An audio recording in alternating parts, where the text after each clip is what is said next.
गोरखपुर में भी 7वें चरण में चुनाव होगा, क्या कहेंगे? 4 जून को रिजल्ट 400 पार। देखिए कितना सौभाग्य, यशस्वी प्रधानमंत्री के कर्मों का, उनकी आस्था का, उनकी पूजा पाठ का, प्रभु राम का आशीर्वाद कि पूरे देश को धुन लग गई कि 4 जून को 400 पार। एक करेक्ट फिगर बैठा गया। अगर आप देखेंगे तो गणित वाइज भी इतना शुभ दिन है, शुभ अंक है।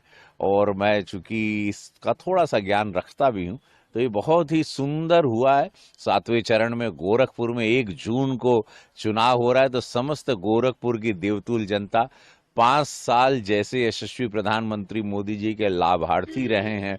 एक एक लाभ पूज्य महाराज जी डबल इंजन सरकार का लाभ मिला है। अब मैं सांसद के रूप में आपकी आवाज बन के गूंजा हूं। 500 प्रश्न सदन में पूछना से लेके आपके सुख दुख में खड़ा हूं, सब आप लोगों ने देखा है।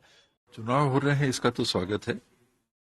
7 चरण मैं भी इस व्यवस्था से सहमत नहीं हूं कि देखें, कुछ लोगों को लगभग 1 महीना समय मिलेगा, कुछ लोगों को 2 महीने समय मिल रहा है।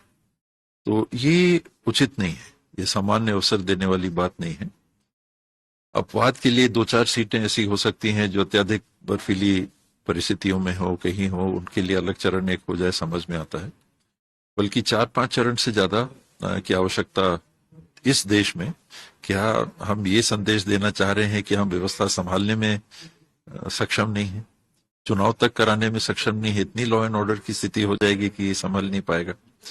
राजस्थान 26 सीटों का, 25 सीटों का राज्य है, हम 2 चरण में उसको कर पा रहे हैं।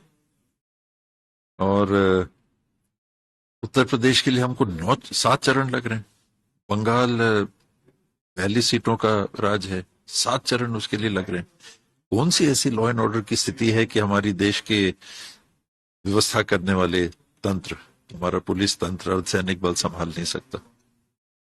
ये व्यवस्था उचित नहीं है। छत्तीसगढ़ जैसे राज्य को 3 चरण में, एक छोटा सा राज्य है, 11 सीटें हैं, बस्तर को आप पहले चरण में ले रहे हैं, फिर 3 सीटों को, कांकेर को, राजनांदगांव को, महासमुंद को आपने दूसरे में लिया, बाकी 7 सीटों को आपने तीसरे चरण में लिया।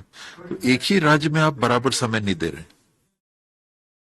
चुनाव की तैयारी के लिए, चुनाव प्रचार के लिए, लोगों के बीच में जाने के लिए एक थोड़ा बहुत अंतर हो तो समझ में आता है, लेकिन 2-2 महीने का अंतर, ये उचित नहीं। महाराष्ट्र में भी 5 चरण। हाँ, वो कोई आवश्यकता नहीं थी। क्या ऐसा ऐसी स्थिति है कि हमारे अर्धसैनिक बल नहीं संभाल पाए? 2-4 पोलिंग में कुछ हो गया तो इसका मतलब ये नहीं है कि आप व्यवस्था को इतना विकेंद्रित कर दो कि 7-7 चरण एक देश में चुनाव के लिए लगने चाहिए। तो आदर्श स्थिति 1-2 चरण इसमें हो जाना चाहिए, होता था। चिन्हांकित ऐसे कोई लोकसभा क्षेत्र हो, विधानसभा क्षेत्र हो जहां आपको आवश्यकता हो तो ठीक है, उसके लिए अलग चरण कर लीजिए। लेकिन 7 चरण, सरकार के गठन में भी समय बढ़ता चला जा रहा है। 1 महीना और नई सरकार को गठन के लिए आपने, अब 4 जून पहले जो मई में सरकार बैठ जाती थी, अब 4 जून में नई सरकार बैठेगी। जम्मू कश्मीर का आपने चुनाव नहीं कराया, सुप्रीम कोर्ट के निर्देश थे कि सितंबर के अंदर आप करा लीजिए, तो बारिश का समय आ जाएगा। गोरखपुर में भी 7वें चरण में